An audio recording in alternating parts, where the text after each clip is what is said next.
Dans cette vidéo, on va apprendre comment partager un fichier avec un collègue.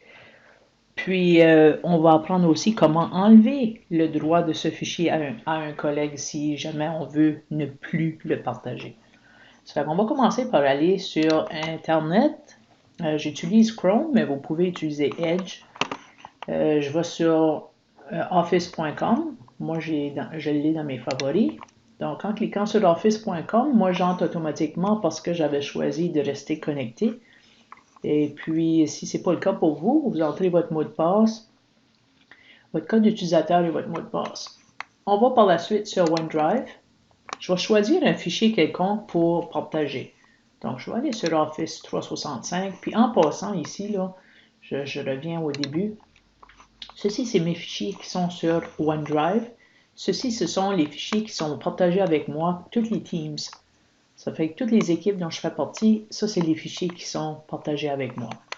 Donc, je retourne dans mon Office 365 ici. Puis, je vais choisir les fichiers créés sur l'ordinateur.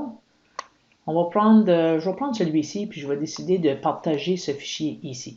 Donc, pour le partager, j'ai deux options. Je peux utiliser cette flèche ici, ou je peux utiliser les trois petits points qu'il y a là. En cliquant les trois petits points, j'ai un menu qui déroule, puis j'ai partagé. Ça fait que ça, c'est une façon de le faire. Je reviens à mes trois petits points, je sélectionne mon fichier. Je reviens à mon autre façon de le partager avec la flèche. Je clique la flèche ici. Puis, en cliquant la flèche, il faut que je décide quelle sorte de partage que je veux faire. Donc, la première chose, c'est ça qu'il faut décider, c'est cette section ici. Donc, je clique la petite flèche au bout. Ça, c'est toutes les façons que je peux partager mon fichier.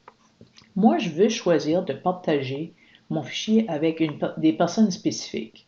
Ça fait que je vais choisir personne spécifique. Donc, c'est ça qui est sélectionné maintenant. Puis, je veux que cette personne-là ait le droit de voir mon fichier, mais pas le droit de le modifier. Ça fait que je vais décocher ceci. Ça fait qu'en décochant autoriser la modification, la personne ne pourra pas télécharger mon fichier. Donc, j'applique ceci. Ensuite, il faut choisir une personne avec qui partager mon fichier. Donc, je vais choisir Mathieu Gauthier. Puis, si je veux ajouter d'autres personnes, je peux ajouter d'autres personnes ici. Ici, je peux envoyer un message à la personne avec qui je vais partager mon fichier. OK, par la suite, après que j'ai écrit mon petit message, je peux cliquer sur Envoyer et la personne recevra le lien pour pouvoir ouvrir mon fichier. Ça fait que ça, c'est fait. Je vais juste cliquer le X pour fermer ça.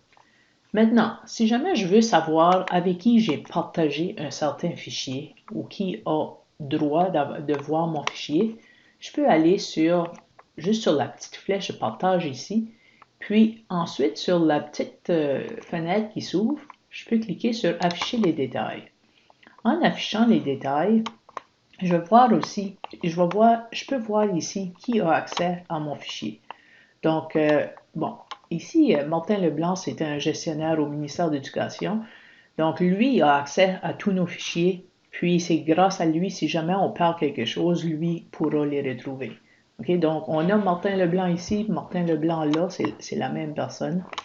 Puis, je vois que moi, j'ai accès aux fichiers et Mathieu Gauthier a accès aux fichiers aussi.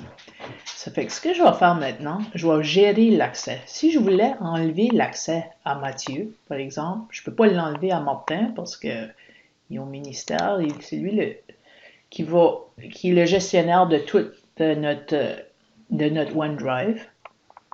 Mais si je vois ici, là, comme Martin propriétaire et Anne Michaud propriétaire du fichier, ça c'est normal que ça soit comme ça. Les personnes qui ont accès à mon fichier tout de suite, il y a Mathieu. Ça fait que si je clique ici pour voir qu'est-ce que les droits que Mathieu a, lui, il peut visionner mon fichier. Ça fait que si je veux enlever le droit à Mathieu, j'ai juste à cliquer sur le X, puis je vais supprimer. Vous souhaitez supprimer l'accès de Mathieu Gauthier? Oui, je vais supprimer l'accès. Puis Mathieu n'a plus accès à mon fichier.